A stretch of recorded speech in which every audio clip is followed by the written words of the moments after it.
Sino yun? Uy! Si Nanay Gina with John. Pasok kayo, pasok. Nagbablog ka? Hindi.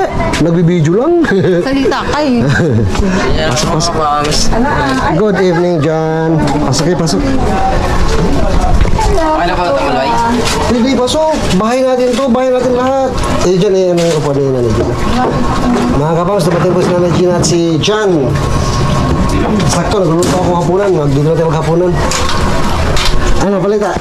Dahil Okay naman po. kala Kuya Buddy. Opo.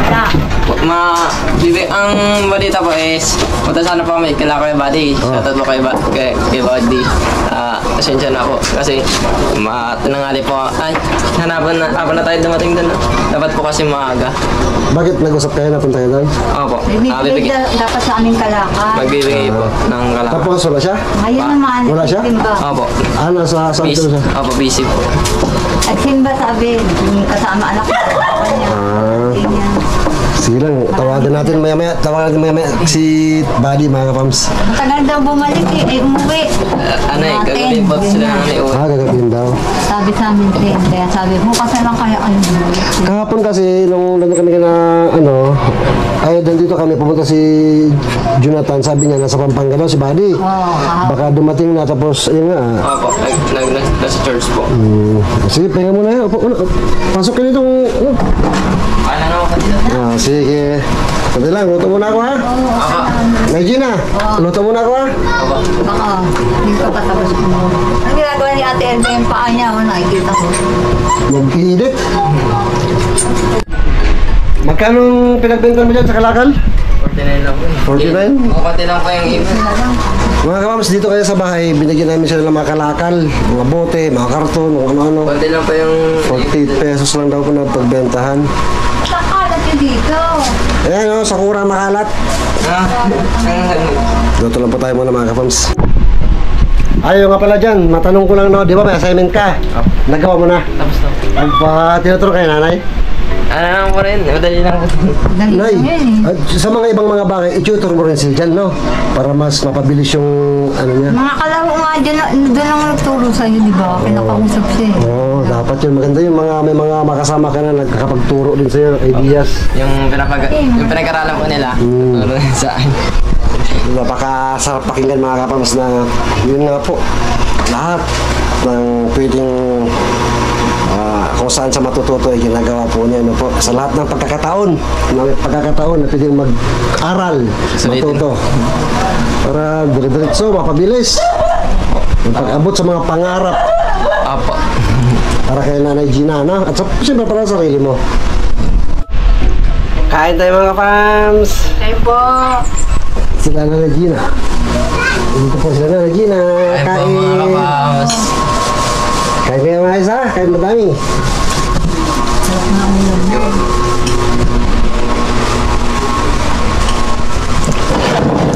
Kain po, kain. Kain po, adobong manok. Ano pa mga kapatid, tapos na namin kumain. Ano dyan, busog? Ito, may ballpen, ano?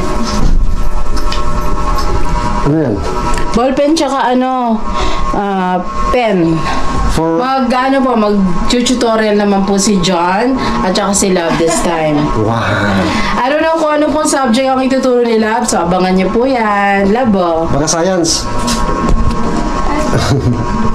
Subukan natin mga kapams kung ano yung makakaya natin. Ano po? Kasi... Good luck, John. Good luck. Dito muna ako. Sige, bye-bye.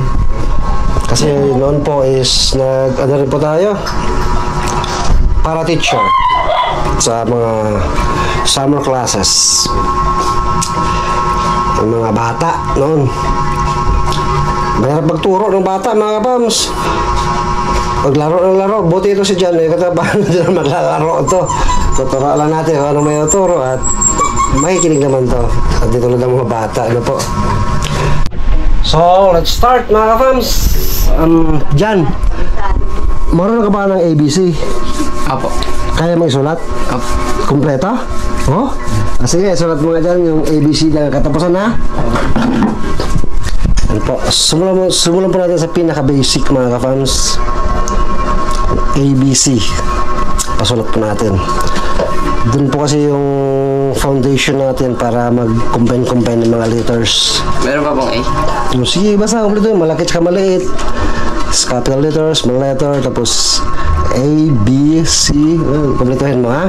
Opo. Kaya po natin. Babalikan natin mga kapams kung matapos na yan na po. Ang kaganda lang dito po kayo dyan mga kapams, masigasig mag-aral. Willing to learn. Dahil alam niyo po yung panahon. Sa edad niya, syempre, na medyo late na. Kaya naghahabol din po siya. Naiintindihan niya po yung sitwasyon niya. Na? Kompleto pa yung banana. Kompleto kung sasabihin mo. Opo. Pero kung susulat, medyo nalilito ka. Yung mga, Mga tsura nila. Pero in fairness mga kapos na may nakapansin po. Although di po nakapag-aral, di dumaan sa mga sakwasto na mga tutorial si Janice. Napakaganda po ng handwriting niya.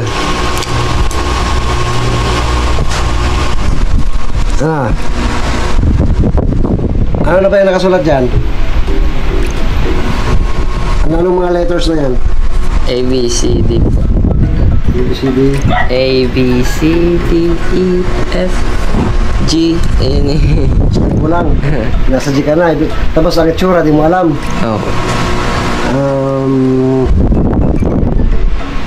bang... Ito. LB Vlogs Family, pabasa po natin. Basahin mo nga. Yan, pinakababa. Bakasan ang G dyan. G, U. Talagang... Ayan, nakikita na po niya ang G, mga spoon feed. Kailangan siya yung magka-discover. Magbigay tayo ng hints. Nasulat ko na po yun. Kaso lang, naliw. Sige tuloy, nasa G ka na.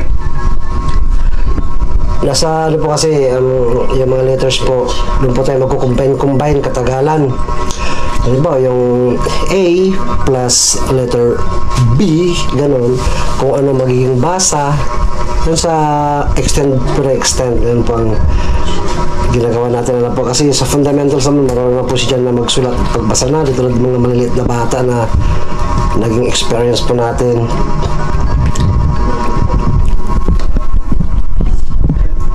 Balikan po namin kayo mga ka-fams. Ngayon naman dyan, isulat mo yung letter A, dito, letter A.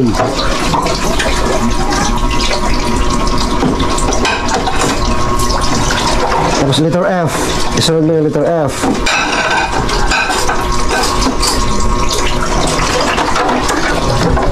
Paano basahin yan? Letter A, letter Af. Very good.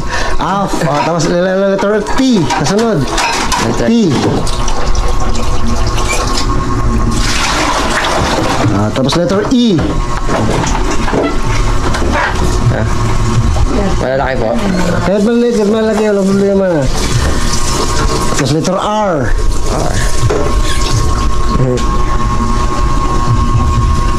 Basahin, paano basahin yan? Half, up, after.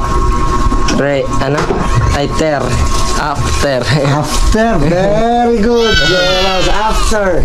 Tapos dugtungan pa natin. Lagdagan mo ng letter N.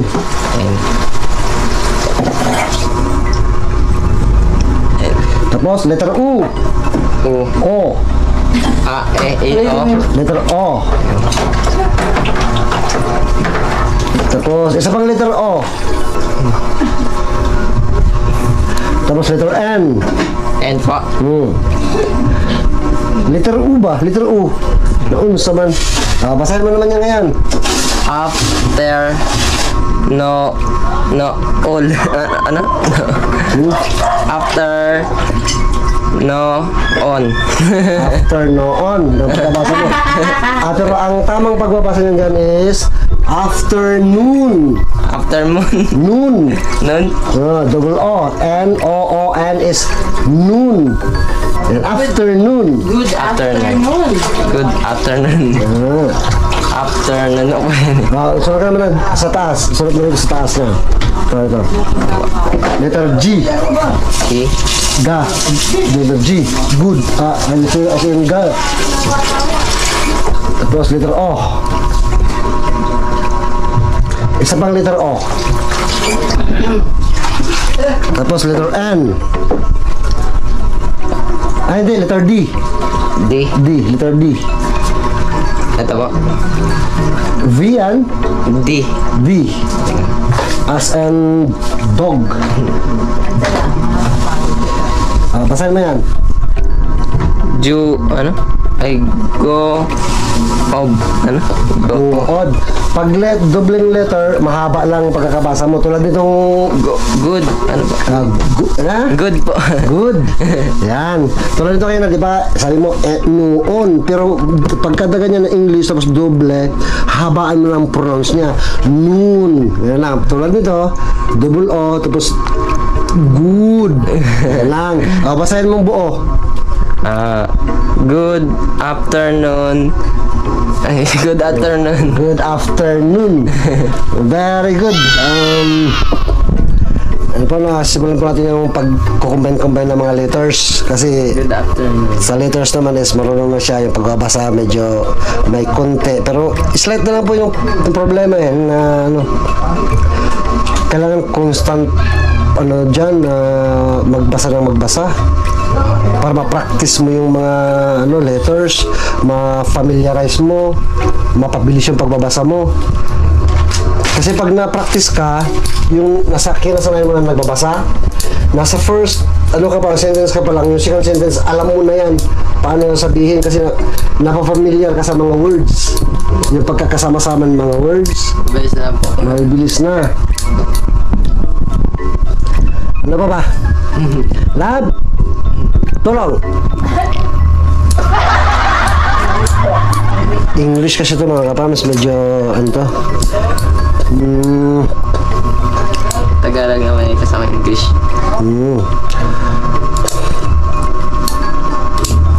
Sulat mo ulit. Letter G. Dito na ba? G. Iba yung G, tsaka iba yung J. Kasi G. Sulat mo. Kasi sa baba. G. G. Sabay din.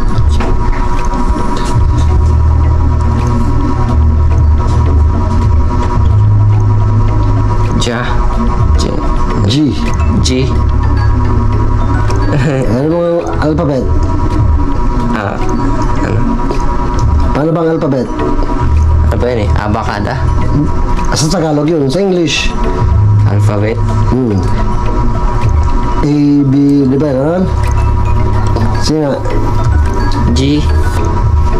A, B, C, D, E, F, G. G. Ayan. Dito na ba? Sige. Tapos, letter R.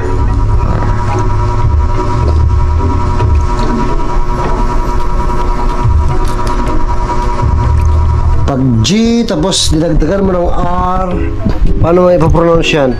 Jar. Hindi, ano yan? J yun. G yan. Gar. Grr, yan ba? Grr. Opo. Ano ba? Grr. Pag letter G tsaka R, pinagdugtong mo, parang magkano, grr. Ha? Opo. Grr. Dagdagan mo ng E. Tapos, A.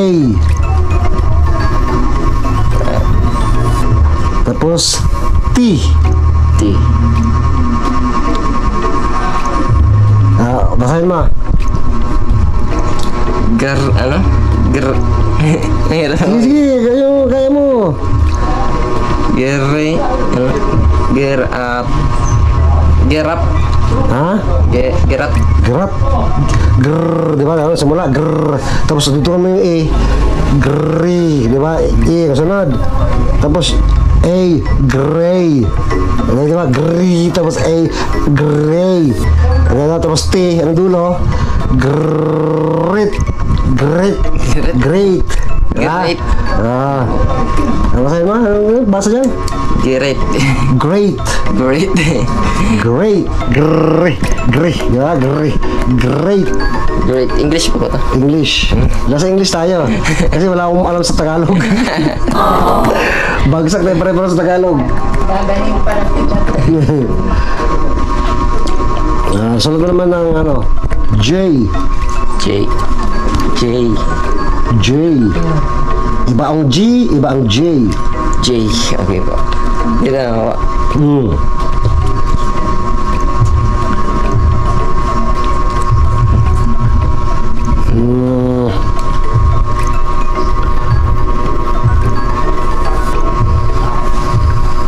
Letter O.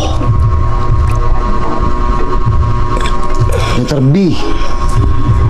B. Victory po. Hindi, B. Iba yung V. Iba yung B. B. Ba? Ba? Ano ang ABC mo? B, C, D, E. Dalawa lang ano dyan eh.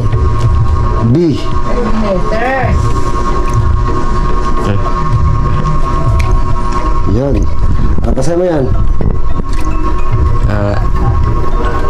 Job. Ha? Job. Job. Tama. Job. Job. Basahin mo, pareho. Ilugtong mo.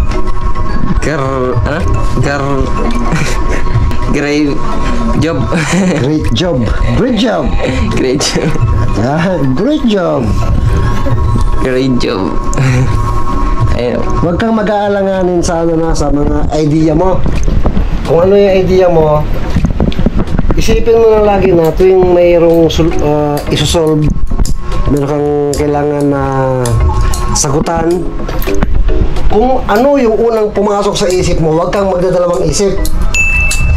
Ituloy mo yun. Kung ano yung pinakaunang pumasok sa isip mo. Kasi yun ang tama. Ha? Laging ganun. Pagka kung ano yung unang-unang pumasok sa isip mo, yun ang isagot mo, yun ang tama. Magtiwala ka sa sarili mo kasi ang mo, pinag-aralan mo yan. At yun ang tama kasi alam mo. Huwag ka mag-aalanganin. May pagkakataon lang siguro na alanganin ka kasi di ka sigurado, di ba? Pero tandaan mo na pinag-aralan mo naman mga yan eh. Kaya ba't ka mag-aalanganin? Mag-aalanganin ka, hindi mo pinag-aralan. Tapos sasagutan mo, na wala ka alam yun, mag-aalanganin ka talaga. Wala. No. Ibig sabihin naman, pag nag-aalanganin ka na alam mo nung pinag-aralan mo, ay wala kang tiwala sa sarili mo. Alam mo hindi ka nag-aaral. Pero kung alam mo sa sarili mo na nag-aaral ka, pinag-aral mo lahat ng mga yan, huwag kang magdalawang isip. Isagot mo kung ano yung unang pumasok sa isip mo. Ha? Very good. Ang masabi ko lang mga kamas sa kay John, excellent. Ano po kasi aminado ako na hindi ganun ka stable yung confidence ko na ganun ka bilis matuto si John. Pero as days goes by, nakikita ko po kung gaano yung kakayahan ni John. Wala pong pag-angat ng bangko, pagbubuhat ng bangko, masasabi ko po talaga na matalino po si John. Matalino po. Kung i-compara mo kasi sa mga ibang bata, although hindi kaya ni John, mahirap po magturo. Totoo lang po kasi para teachers po kami, pare-pareho nila lab doon sa kinder, summer classes, mga ganun. Natuturo pa kami paano magsulat, paano kanta-kanta pa nga sa simula eh. Kasi yung pagsulat, may stroke na pagsulat, susunod pa namin sa mga paikot-ikot na mga lapis yan sa writing pad nila para magsali yung mga daliri nila magsulat hanggang sa magsimula na sa letters. Pero siya po kasi may fundamentals na po siya. Kahit konti. Pero malaki na yan ha. Kaya mo na makipagsabayan kung ako teacher mo, makikita ko itong mga to, kaya mo na makipagsabayan eh.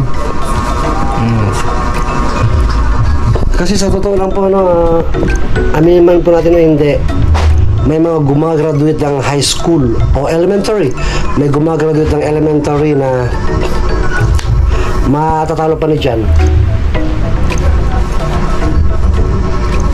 graduate ng elementary ha. Talo pa ni Jan. Kasi may mga kilala ko eh.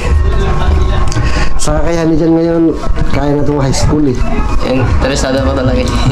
Basta interesado ano. Basta panatilihin mo lang, tuloy-tuloy lang. Na pala mga kapams no, yung mga nabasa pa namin sa comment section, pinapakita mo namin at ipinapabasa kay Jan. Minsan binabasa po rin namin, pero hindi po lahat. Hindi po lahat ano po, kasi ayaw po namin ma-overwhelm din si Jan. Gusto namin makita pa rin sa kanya nung pagsisikap niya. Kaya pili lang po yung pinapakita namin at binabasa para sa kanya. Ano po teacher? Sa plus, marunong ka na no? Opo. Sa minus, marunong ka na rin. Hindi po eh. Sa minus opo, okay. Kaya babawasan mo, ganun. Yung times, Ayun lang po yung papag-aralan ko po. yung times is yung uulit-ulitin mo. Halimbawa, 2 times 2. 4 po. 4, ba? Marunong na. Ibig sabihin, naintindihan niyo yung formula po kasi yung kailangan maintindihan ng estudyante mga kapams. 2 times 6. Times 6. Times 6. 6 po. 6 po. Times 6.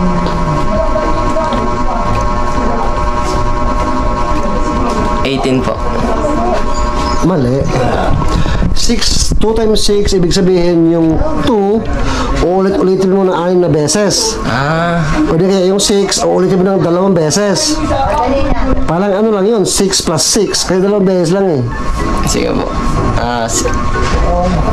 Tatlong 6 times 2. 6 times 2. Yung 6, uulitin mo ng 2 beses. Parang 6 plus 6 lang din yun. Walang pagkakaiba 6 plus 6. 6 times 2. O 6 plus 6. 6 plus 6. Hirap po tayo. Nahirapan ka pa sa mga ganon.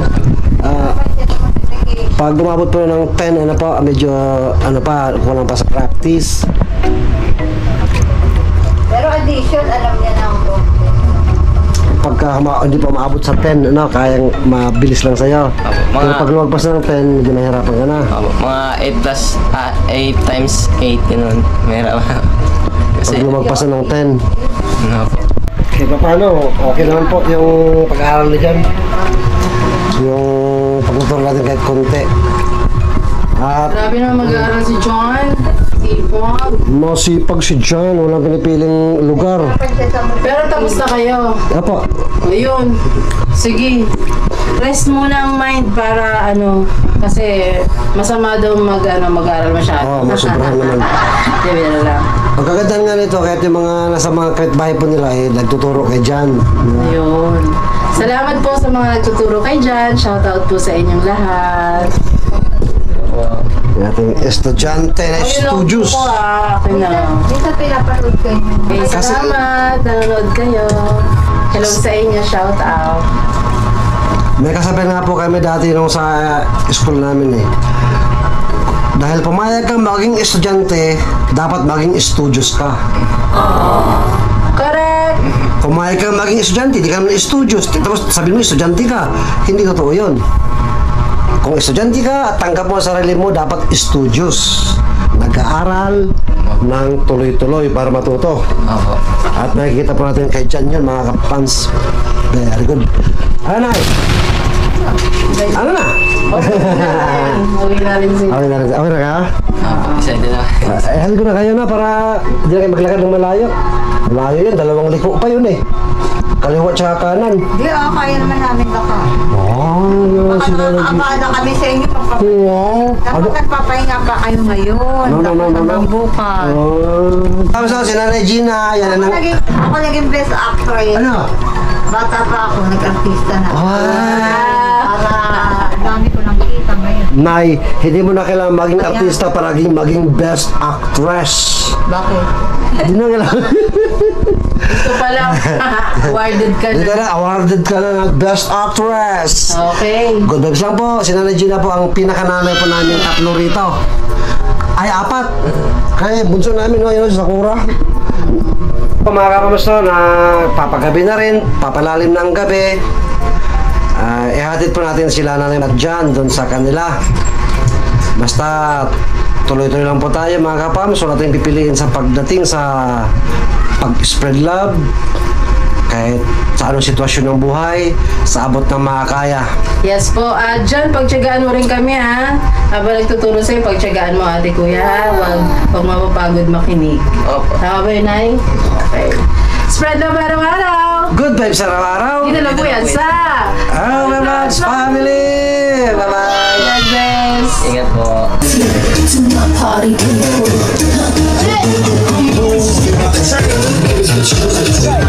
Sige, hali ka muna sa kanila.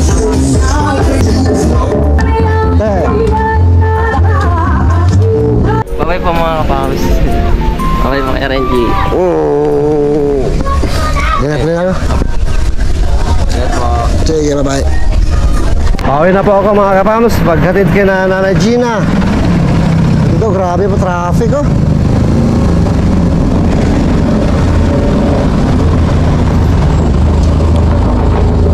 Congested na po.